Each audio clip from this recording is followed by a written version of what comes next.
Let's talk about the new movie Frankenstein coming to Netflix on the 7th. I kind of look like Frankenstein because I was a scarecrow, but my makeup wore off, and now I'm just whatever this is. Guillermo del Toro is a Best Picture winning auteur director that Netflix gave $100+ million to and said, make your version of Frankenstein. He absolutely did that, and it is a visual spectacle. We'll talk about the story, but this film is shot on an immaculate level.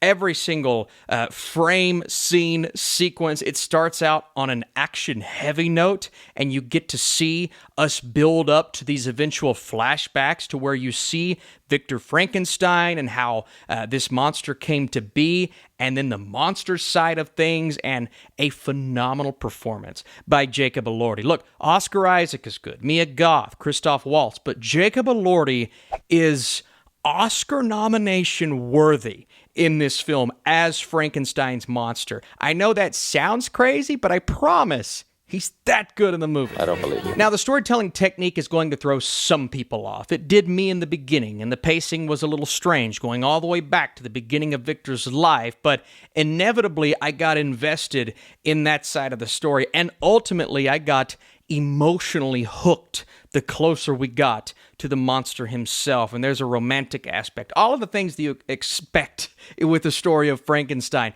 but the way that this is put on screen in a different way than what we've seen before, and one of the more intimate, unique, and epic versions of the story I have ever seen on the big screen. Look, you're probably going to watch this on Netflix, but if you can seek it out and see it on the biggest screen possible, it is worth your time. I loved this version of Frankenstein. It's electric. And the themes, the concepts of who really is the monster, some of those are very obvious, and you can kind of see where this movie is going to a degree because we've seen countless versions of it. A monster that no longer wants to be immortal, a man in Victor who's trying his best not to be his father, but ultimately that's the path he's carved out for himself. And this really is, it's a beautiful, intimate character study, but it's a big, bold Frankenstein movie, and it's just a really cool experience. So if you like Frankenstein, might be a few changes in here that rub you the wrong way. I didn't care as much. Regardless, you should watch this movie. Do it.